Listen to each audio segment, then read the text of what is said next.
Hi friends, it's Kristen. Welcome back to my kitchen. If you're anything like us, then you are experiencing the financial strain on the grocery budget with the grocery prices and things rising so high as of late. So I thought it was the perfect time to share some of our favorite pantry staples that we make at home to save money and to use and eat cleaner ingredients. All of these recipes linked or written in the description box down below. And if you're looking for more recipes just like these, you can find them in my guide called the From Scratch Kitchen. I'll also have that link below for you.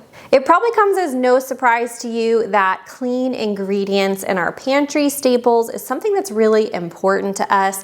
One of those things that is difficult to find in stores is mayonnaise. So a lot of mayonnaise have soybean oil and other seed oils and things that we're just not comfortable with, and we try to avoid whenever possible. There are some brands that make them with avocado oil, but they're very costly. In our area, they're like $11 or $12 for a small jar. And we can go through that pretty quickly as a family of 6. So I do like making mayonnaise at home whenever I can, and when I'm looking to save some money, I make a smaller amount because it only lasts about a week in the fridge. So this will last our family easily a week, and then I just remake it and you'll see how simple it is.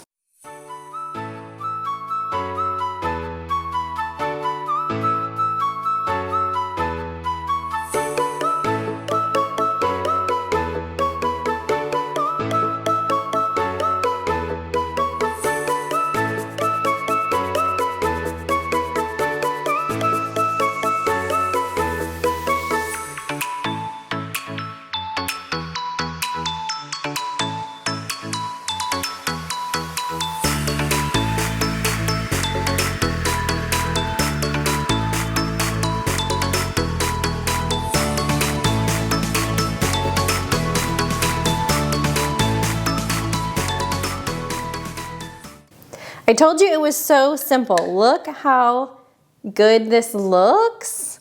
I mean, you really can't tell the difference between this and store-bought mayonnaise, except that, in my opinion, it tastes better. You can add all sorts of spices. I've made like a chipotle mayo before, which was super delicious. So I'm just gonna put a lid on this mason jar, and I'm gonna store this mayo right in the jar that I made it in, and I'm just gonna stick this right in the fridge. Another pantry staple we love to make at home is actually brown sugar. Many people don't know that you can make your own brown sugar at home with just 2 ingredients. This one might save you a little bit of money, but more so we just love the flavor and the fact that we can make it with our own organic cane sugar. So we buy organic cane sugar in bulk and it's less refined. We like it that way. And then we can add our molasses to it and make our own brown sugar. It tastes super fresh, delicious in cookies and muffins. It's one of our favorite things. And then we just store it in a jar or a bag in the pantry.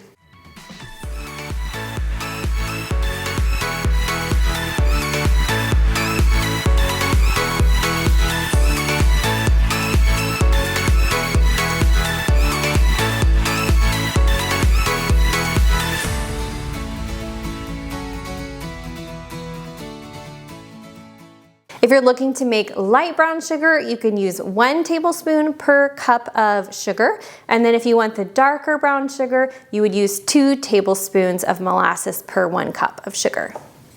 I'm just gonna store this in a glass Pyrex dish, but you can put it, like I said, in a Ziploc bag, or often I'll use mason jars with lids, but this just is what I had close to me.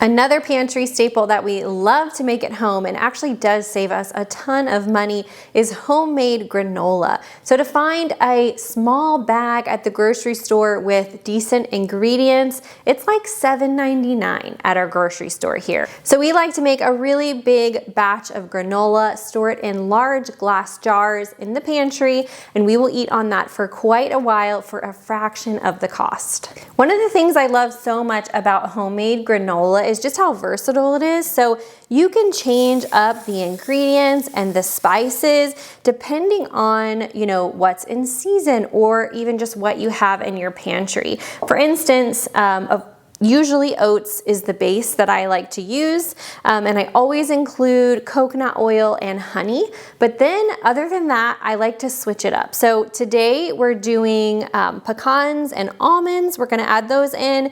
We're gonna do some coconut, and then again, the coconut oil and the honey. Normally we would add some sort of dried fruit as well. We really love dried cranberries. Raisins is really good. And then any kind of nut you wanna add is great. You can use walnuts, you can use pumpkin seeds, just any kind. I've actually never made a batch of granola that didn't taste good when I just use this kind of like basic recipe.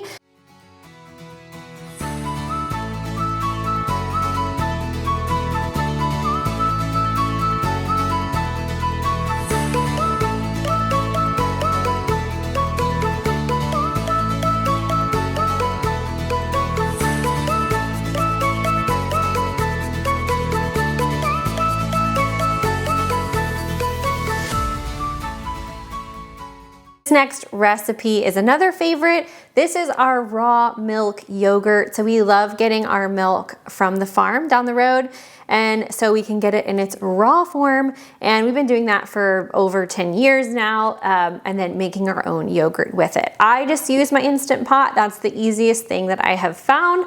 It's so simple. You just do like a couple things and then you set it and leave it for like 12 hours and just let it do its thing. It's amazing. And then I don't use any fancy or expensive cultures. I just get organic, plain whole milk yogurt from the store, and I use just a little bit of this to culture the yogurt to make my batch. So I'm gonna show you exactly how I do it and just how easy it is.